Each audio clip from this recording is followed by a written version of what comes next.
Hello students, मैं हूं Vishnu sir और एक बार फिर स्वागत है आपका आपकी अपनी फिजिक्स की क्लास में, जहां हम फिजिक्स को पढ़ने वाले बड़े ही इंटरेस्टिंग वे से और जहां हम डिस्कस करते हैं फिजिक्स के एक छोटे से छोटे बेसिक और कॉन्सेप्ट पर। जहां फिजिक्स का रटना मना है वहां स्वागत है आपका, बड़ा ही जबरदस्त स्वागत है। और आज की क्लास बड़ी ही धांसू होने वाली है, मिलकर आज फोड़ने वाले हैं, मिलकर आग लगाने वाले हैं। बड़ी शानदार क्लास हो। तो आज की क्लास में हम बात करेंगे, जैसा मैंने पहले बताया था कि आज की क्लास डीपीपी क्लास होने वाली है, प्रैक्टिस सेट पर डिस्कस होने वाला, इंपॉर्टेंट क्वेश्चंस पर डिस्कस होने वाले हैं। तो आज एक दो क्लासेस जो चलने वाली है उनमें हम अब लगातार इंपॉर्टेंट क्वेश्चंस पे डिस्कस करेंगे। तो क्लास में दिल थाम के बैठिएगा, क्योंकि बड़े ही इंपॉर्टेंट और बड़े ही मजेदार सवालों के बारे में हम बात करने वाले हैं और पुराने कॉन्सेप्ट को क्लियर करते रहिएगा। यदि आपने अभी भी फॉर्मूलाज नहीं याद किए, पुराने टॉपिक्स नहीं पढ़े, तो पहले उन्हें पढ़ लीजिएगा, उन्हें याद कर लीजिएगा, क्योंकि न्यूमेरिकल करने से पहले हमें सबसे पहले कॉन्सेप्ट क्लियर होना जरूरी है। ठीक है स्टूडेंट्स, और साथ ही साथ में इन्हें नोट भी कर लीजिएगा। तो आइए आज की जो क्लास है हमारी, वो हम बात करते हैं इंपॉर्टेंट क्वेश्चन पे। तो आज का इंपॉर्टेंट क्वेश्चन है पहला, तो चार्जेस है 4 × 10⁻⁹ और -3 × 10⁻⁹। दो चार्जेस है, उनके मध्य दूरी कितनी है? 0.1 मीटर दे रखिए। दोनों बिंदुओं को, दोनों पॉइंट्स को मिलाने वाली किस रेखा पर विद्युत विभव शून्य होगा? मतलब दोनों लाइनों को जो लाइन उन दोनों को जोड़ रही है वहां पर कौन सा ऐसा पॉइंट है जहां पर पोटेंशियल जीरो होने वाला है? एक और लाइन लिखिए इसके आगे, अनंत पर विभव शून्य लीजिए, इनफाइनाइट पर भी हमें शून्य मानना है। ठीक है, पोटेंशियल जीरो लेना है। इंग्लिश में मैंने लिख दिया यहाँ पर, two charges are separated by the distance 0.1 metre at which point on the line joining them potential will be zero. ऐसा कौन सा पॉइंट है लाइन पर जहां पर पोटेंशियल जीरो होगा? इसके अलावा एक पोटेंशियल है इनफिनिटली जीरो। इनफाइनाइट पर हमें पोटेंशियल जीरो चाहिए। तो आइए बात करते हैं, सवाल क्या कहना चाह रहा है, समझ तो सब होंगे। मैं डेटा की बात करता हूं। हमें दो चार्जेस और डिस्टेंस दी हुई है, तो ये रही हमारी डिस्टेंस और ये रही हमारे चार्जेस। ठीक है, इसने हमें पूछा है कि कौन से पॉइंट पर पोटेंशियल शून्य होने वाला है, विद्युत विभव शून्य होने वाला है, जीरो होने वाला है। तो देखो मैं आपको डायग्रामेटिकली समझा देता हूं। ये दो चार्जेस है, 4 × 10⁻⁹ और एक है -3 × 10⁻⁹। ये पॉइंट है ए, ये पॉइंट है बी। इनके बीच में कहीं पर पॉइंट सी है जहां पर पोटेंशियल जीरो है। अब यदि पोटेंशियल जीरो है BC, इसका मतलब हुआ ए वाला पोटेंशियल और बी की तरफ से पोटेंशियल, मतलब ए पर जो चार्ज है उसकी वजह से पोटेंशियल और बी पर जो चार्ज है उसकी वजह से पोटेंशियल, दोनों मिलकर कितना बनाएंगे? जीरो बनाएंगे। अब दोनों ऐड होकर तो जीरो बनाते नहीं, -t एक ऐसा सिस्टम है जिसमें हमेशा जीरो बनता है। आगे मेरी बात समझ में, तो हमें वो वाला पॉइंट पता करना है। तो सपोज करो पॉइंट सी यहां से x डिस्टेंस पर है, तो यहां से कितना होगा? टोटल डिस्टेंस 0.1 है, मतलब यहां से यहां तक 0.1 है, तो ये x है। तो ये कितना बच गया? यहां से x को माइनस कर दूंगा मैं, तो ये बच जाएगा 0.1 - x। पूरी 0.1 है, x है, कितनी मैंने x अज्यूम किया, तो x हटा दो तो कितनी बच रही है? 0.1 - x बच रही है। ठीक है, पोटेंशियल की बात करते हैं। ए पर चार्ज प्लस का है, तो जब चार्ज प्लस का होता है तो उसकी वजह से जो पोटेंशियल विभव होता है वो भी प्लस का होता है, और यदि चार्ज माइनस का है तो पोटेंशियल भी किसका होगा? माइनस का होगा। ये मैं पहले ही आपको बता चुका हूं। तो यहां पर इसका मतलब हुआ VB कितना हो जाएगा? माइनस का हो जाएगा। तो देखो इसका मतलब हुआ VA - VB दोनों मिलकर बनाते हैं जीरो, तो VA = क्या हो जाएगा? VB हो जाएगा। अब हम फॉर्मूला लगाते हैं पोटेंशियल का। पोटेंशियल का फॉर्मूला होता है QA, यानी पॉइंट A के लिए 4πε0RA, और B के लिए बात करें तो QB 4πε0RB। ये पोटेंशियल का फॉर्मूला है, पॉइंट A पर जो चार्ज है उसकी वजह से, और ये वाला जो पोटेंशियल है वो पॉइंट B पर जो चार्ज है उसकी वजह से है। तो उसके लिए मैंने फॉर्मूला लिख दिया है। 4πε0 कॉमन है तो कैंसिल हो जाएगा। QA की बात करते हैं, पॉइंट A पर चार्ज कितना है? 4 × 10⁻⁹, 4 × 10⁻⁹, तो मैंने यहाँ पर लिख दिया। डिस्टेंस RA, यहाँ से यहाँ तक की डिस्टेंस है x, तो मैंने यहाँ पे लिख दिया x। बात करते हैं QB की, ये रहा यहाँ पर चार्ज 3 × 10⁻⁹, तो ये 3 × 10⁻⁹। मैंने आपको पहले ही कहा है चार्ज जो है हमेशा कभी भी साइन नहीं लेना है। जब भी आप आवेश का मान रखें, मैग्नीट्यूड की बात की जाए चार्ज के, तो कभी भी साइन नहीं लेना है। प्लस का चार्ज है तो भी वैल्यू प्लस में लिखनी है, और माइनस का चार्ज है तो भी वैल्यू आपको माइनस में लिखनी है। तो ये मैंने प्लस का लिख दिया है। डिस्टेंस देखिए आरबी, यहां से यहां तक आरबी, ये माइनस है, मैंने माइनस नहीं लिखा है, ठीक है। यहां से यहां तक की डिस्टेंस कितनी है 0.1 माइनस एक्स, तो मैं यहां पे लिख देता हूं 0.1 minus x. 10 to power minus 9 से 10 टू पावर माइनस 9 कैंसिल हो गया। इसको मैं क्रॉस मल्टीप्लाई कर देता हूं, मध्य गुणन कर देता हूं इस साइड में, तो ये मल्टीप्लाई होगा इससे 4 से, तो यहां पर लिखूंगा 4 0.1 माइनस एक्स, और ये 3 इधर जाएगा तो ये बन जाएगा 3x, ठीक है। 4 में को मल्टीप्लाई करोगे तो 0.4 माइनस 4x, यहां पर हो गया 3x। 0.4 माइनस का 4x इधर जाएगा, पहले से ही 3x यहां पर है, तो ये बन जाएंगे 7x, then x is equal to हो जाएगा 0.4/7। जब आप इसको खत्म करेंगे, मतलब डिवाइड देंगे, तो ये बचेगा 0.57, ये इतना मीटर है। तो वो वाला पॉइंट जो है जहां पर पोटेंशियल जीरो आने वाला है, वो ए से इतनी डिस्टेंस पर रहने वाला है। आगे मेरी बात समझ में, तो आपके पास एक क्वेश्चन का आंसर तो आ गया है, लेकिन इसने एक चीज और पूछी आपको, अनंत पर विभव शून्य लीजिए। मतलब इस लाइन के बीच में, इन दोनों पॉइंट्स के बीच में एक पॉइंट मिल गया है, लेकिन इन दोनों पॉइंटों के या तो इधर या इधर कोई एक लोकेशन और होने वाली है, कोई एक ऐसा पॉइंट और होने वाला है जहां पर भी पोटेंशियल जीरो होने वाला है, तो हमें वो वैल्यू भी निकालनी है, ठीक है। तो कुछ ऐसे ही करेंगे, बस समझने के लिए देखो डायग्राम को दोबारा ड्रॉ करता हूं मैं सबसे पहले। तो मैं डायग्राम रख कर देता हूं, ये भी रफ कर देता हूं, नोट कर लीजिएगा वीडियो पॉज करके, यहां तक रफ कर देता हूं, यहां तक तो सब कुछ सेम ही है, ठीक है। देखिए ये है 4 × 10 टू पावर माइनस 9, ये है -3 × 10 टू पावर माइनस 9, और ये पॉइंट ए है, ये पॉइंट मैं बी लिख देता हूं।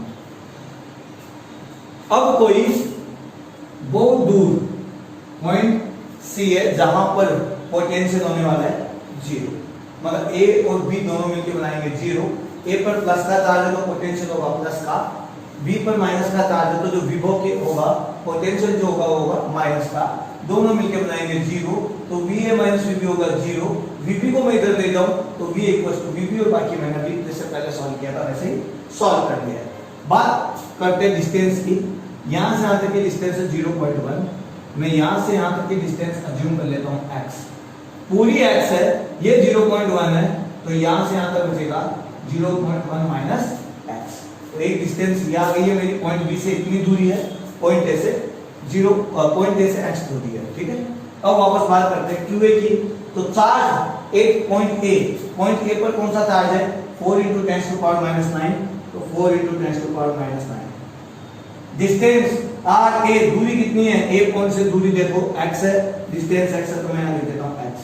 QB चार्ज कितना है यहाँ पर 3 × 10 टू पावर माइनस 9, साइन नहीं लेना है, मैंने हमेशा बोला है, अदरवाइज अलग अलग बुक्स में अलग अलग कॉन्सेप्ट है, आप बड़े ही कंफ्यूज होंगे।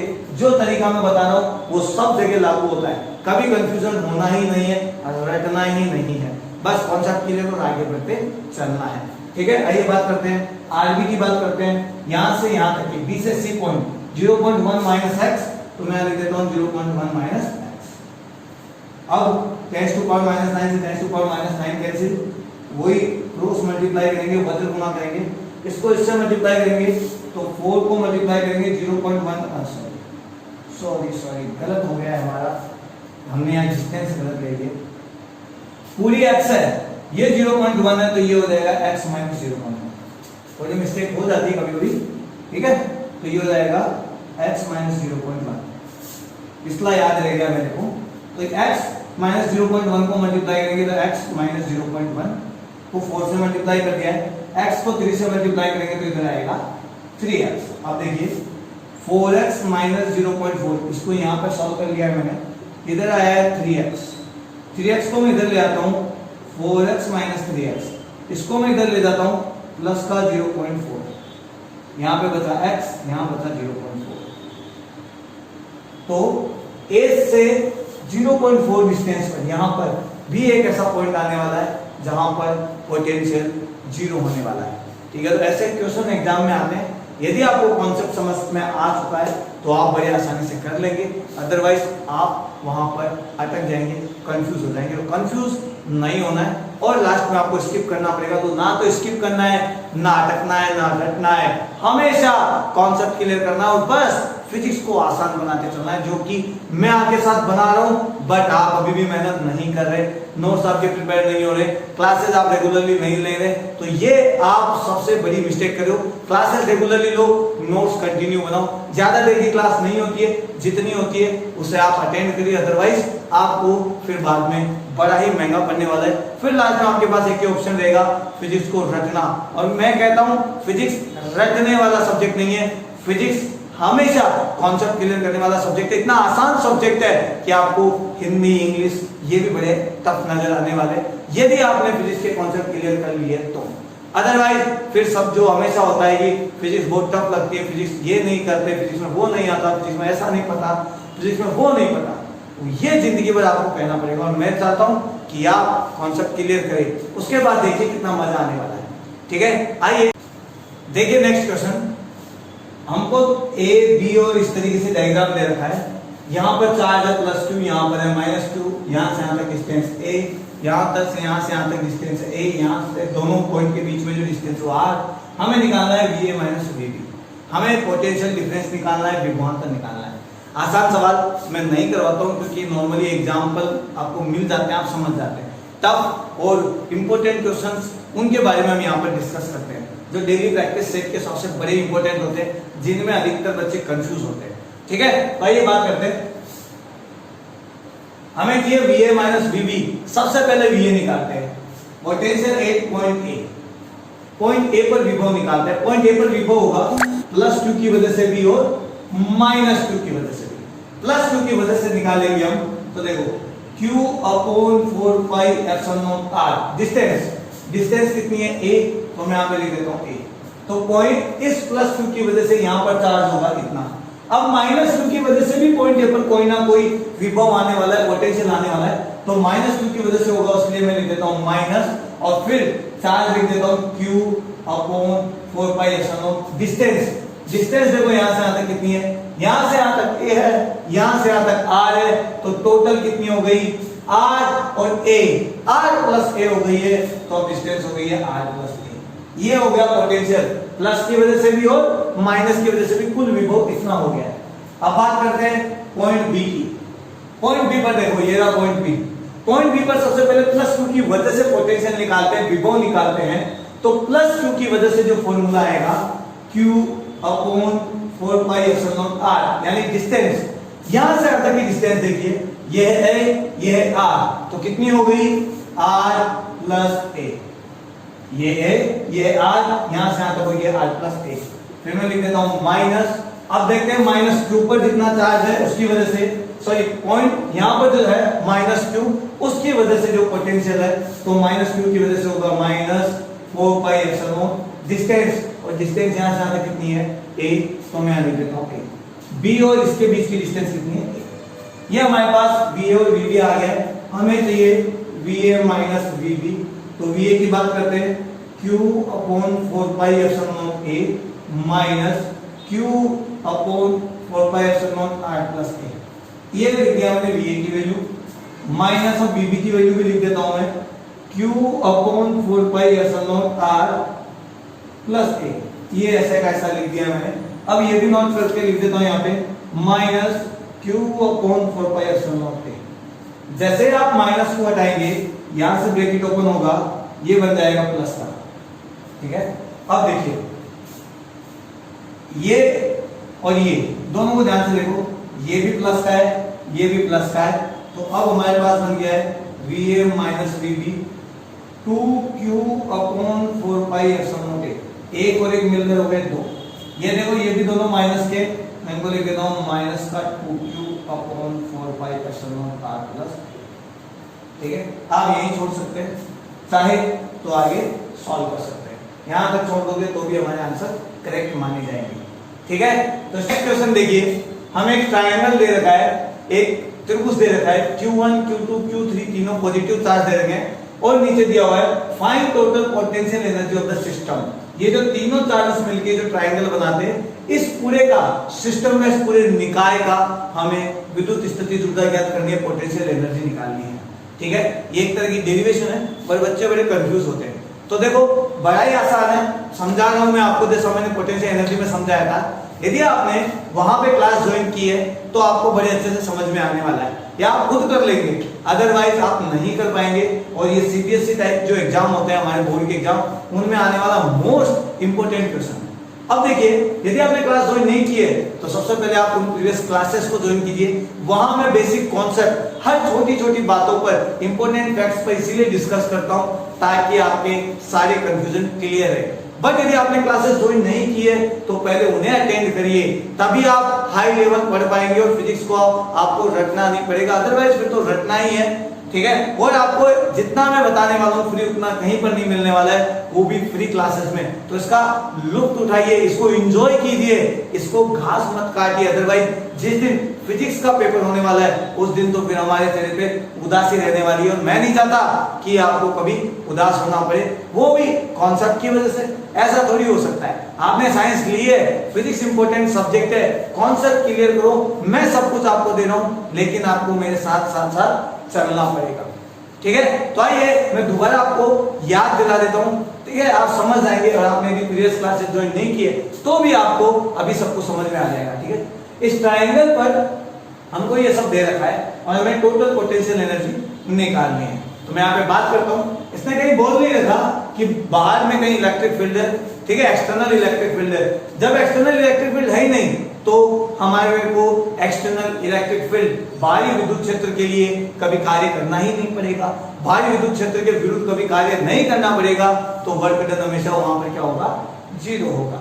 ठीक है, चलो देखो बात करते हैं। तो मैं सपोज करता हूं यहां पर कि सबसे पहले मैंने Q1 चार्ज को लाके रखा, तो मैं इस ट्रायंगल को बाद में बनाता हूं। ठीक है, सवाल आपको समझ में आ गया है, बात करता हूं मैं आगे। सबसे पहले इनफाइनाइट से कहीं पर दूर से मैं Q1 चार्जेस को लाके यहां पर रख देता हूं। जिस जगह Q1 चार्ज आया, यदि वहां पर इलेक्ट्रिक फील्ड होता, कोई एक्सटर्नल इलेक्ट्रिक फील्ड पहले से कोई बाह्य विद्युत क्षेत्र प्रेजेंट होता, तो वर्क डन करना पड़ता, मुझे कार्य करना पड़ता Q1 को यहां तक लाने में, और उस कार्य की वैल्यू होती Q1V। बट यहां पर इलेक्ट्रिक फील्ड नहीं दिया हुआ है, और जब इलेक्ट्रिक फील्ड नहीं दिया हुआ है तो पोटेंशियल भी नहीं होगा और मुझे कोई कार्य भी नहीं करना पड़ेगा, तो वर्क डन हो जाएगा मेरा जीरो। तो Q1 को लाने में मुझे कोई कार्य नहीं करना पड़ा। वर्क डन तब किया जाता है जब सामने से कोई फोर्स लग रहा हो, और वो तब लगेगा जब वहां पर इलेक्ट्रिक फील्ड हो। यहां इलेक्ट्रिक फील्ड नहीं है तो फोर्स भी नहीं है, फोर्स भी नहीं है तो कार्य भी नहीं करना है, और हम तो वैसे ही बड़े कामचोर हैं। ठीक है, तो कामचोरी छोड़ो, पढ़ना चालू करो। अब मैं कहीं दूर से, इनफाइनाइट से, अनंत से, मैं Q2 चार्ज को लाके यहां पर रख देता हूं। कितने डिस्टेंस है, R12। जब मैं Q2 चार्ज को लाता हूं तो बाहर में तो इलेक्ट्रिक फील्ड नहीं है, होता तो मुझे उस बाहर वाले इलेक्ट्रिक फील्ड के विरुद्ध कार्य करना पड़ता, उस एक्सटर्नल इलेक्ट्रिक फील्ड के अपोज में मुझे वर्क करना पड़ता, और वो वर्क होता Q2V। बट है नहीं तो Q2V जीरो। बट जब मैंने इसको यहां पर रखा तो एक्सटर्नल इलेक्ट्रिक फील्ड तो नहीं है, बट Q1 तो है। जब Q1 यहां पर है तो मैं Q1 के इलेक्ट्रिक फील्ड में आ गया हूं, Q1 के विद्युत क्षेत्र में आ गया हूं, तो मुझे Q1 जो फोर्स लगाएगा, ये वाला चार्ज जो फोर्स लगाएगा उसके विरुद्ध कार्य करना पड़ेगा। Q1 जो बल लगाएगा उसके विरुद्ध कार्य करना पड़ेगा, उसके अपोज वर्क कर कर मुझे यहां पर आना पड़ेगा, और उस वर्क का फॉर्मूला होगा, जब दो चार्जेस होते हैं तो फॉर्मूला होता है Q/4πε0 R12। ये मैं बता चुका हूं। ठीक है, ठीक है, अदरवाइज मैं ऐसे लिख सकता हूं Q2V, ये वर्क है। V यदि एक्सटर्नल इलेक्ट्रिक फील्ड है तो उसका पोटेंशियल, और यदि कोई चार्ज है तो उसका पोटेंशियल। तो यहां पर चार्ज है Q1 की वजह से पोटेंशियल, और Q1 की वजह से जो पोटेंशियल होगा उसका फॉर्मूला होगा Q/4πε0 R12। तो मेरा फॉर्मूला हो जाएगा Q1 Q2 4πε0 R12। समझ गए? ठीक है, आगे बात करें। अब मैं इनफाइनाइट से वहीं से बहुत दूर से मैं तीसरा चार्ज भी लाकर रखता हूं यहां पर Q3, कितनी डिस्टेंस पे 1 3 डिस्टेंस पे, और यहां से यहां तक की डिस्टेंस है 2 3 डिस्टेंस। तो जैसे ही मैंने यहां पर रखा, एक्सटर्नल इलेक्ट्रिक फील्ड होता, बाहरी विद्युत क्षेत्र होता, तो एक वर्क उसके लिए भी करना पड़ता, उसके विरुद्ध भी वर्क करना पड़ता, उसके अपोजिशन में वर्क करता, तो Q3V होता वर्क। लेकिन यदि वो नहीं है तो Q3V मुझे करना ही नहीं है, क्योंकि बाहर से मेरे ऊपर कोई फोर्स लग ही नहीं रहा है। लेकिन एक्सटर्नल इलेक्ट्रिक फील्ड का तो नहीं लग रहा, बट जब मैं यहां लाकर इसको रखता हूं तो मेरे ऊपर फोर्स लगता है Q1 की वजह से, क्योंकि मैं Q1 के पास आ गया हूं, और Q1 के इलेक्ट्रिक फील्ड में आने पर, Q1 के विद्युत क्षेत्र में आने पर Q1 मेरे ऊपर फोर्स लगाएगा। जब फोर्स लगाएगा, उस फोर्स के अपोजिट में यहां पर आया हूं वर्क करके, तो वो वर्क हो जाएगा Q1 Q3 4 pi epsilon R 1/3। इन दोनों के बीच की बात चल रही है, इन दोनों के लिए वर्क डन का फॉर्मूला ये हो जाएगा। बट जैसे ही मैं यहां पर आया, यहां पर आने के बाद मुझे पता लगा कि मतलब Q2 के इलेक्ट्रिक फील्ड में भी आ गया हूं, मतलब Q2 भी मेरे ऊपर फोर्स लगा रहा है, और जब Q2 मेरे ऊपर बल लगा रहा है तो मुझे उस बल के विरुद्ध भी कार्य करना पड़ेगा। Q2 जो फोर्स अप्लाई कर रहा है उसके अपोजिट भी मुझे वर्क करना पड़ेगा, और वो जो कार्य होगा वो होगा Q2 Q3 4 pi epsilon R23। तो आपने कितना काम किया? Q1 को लाने के लिए काम किया, Q2 को लाने के लिए काम किया, और Q3 को लाने के लिए आपने काम किया। तो टोटल वर्क डन कितना हुआ? W1 plus W2 plus W3। पहला 0, दूसरा यहां से नोट कर देता हूं मैं, Q1 Q2 4 pi epsilon R12, और तीसरे वर्क डन यहां लिख देता हूं Q1 Q3 4 pi epsilon R13, Q2 Q3 4 pi epsilon R23। ये टोटल वर्क डन हो गया। जीरो को ऐड करने का कोई मतलब ही नहीं है, तो ये लो, ये टोटल वर्क डन हो गया। किया गया कार्य ही हमेशा स्थितिज ऊर्जा के रूप में संचित होता है, जो मैंने प्रीवियस 2 क्लासों में बताया। Total work done will be equal to potential energy, तो यही स्थितिज ऊर्जा होगी। किया गया कार्य ही हमेशा स्थितिज ऊर्जा के रूप में संचित होता है। Work done will be stored as a potential energy, तो यही कार्य, यही वर्क डन पोटेंशियल एनर्जी कहलाता है। तो अब पोटेंशियल एनर्जी का फॉर्मूला आपने यहां से डिराइव कर लिया है। बड़ा आसान है यहाँ, ठीक है, बस आपको कॉन्सेप्ट समझ में आना चाहिए, ठीक है। तो स्टूडेंट्स, आज की क्लास में यही इंपॉर्टेंट क्वेश्चन करेंगे। नेक्स्ट क्लास में मैं और इंपॉर्टेंट क्वेश्चन बताने वाला हूं, तो वहां पर भी हम डिस्कस करने वाले हैं कुछ शानदार क्वेश्चन के बारे में, लेकिन कॉन्सेप्ट क्लियर होना जरूरी है, और उसके लिए आपका पहले बेसिक क्लियर होना जरूरी है। तो पहले पूरी क्लास अटेंड करिए, उसके बाद न्यूमेरिकल में हाथ आजमाइए, ठीक है फ्रेंड्स। तो मिलते हैं नेक्स्ट क्लास में, जब तक के लिए जय हिंद जय भारत।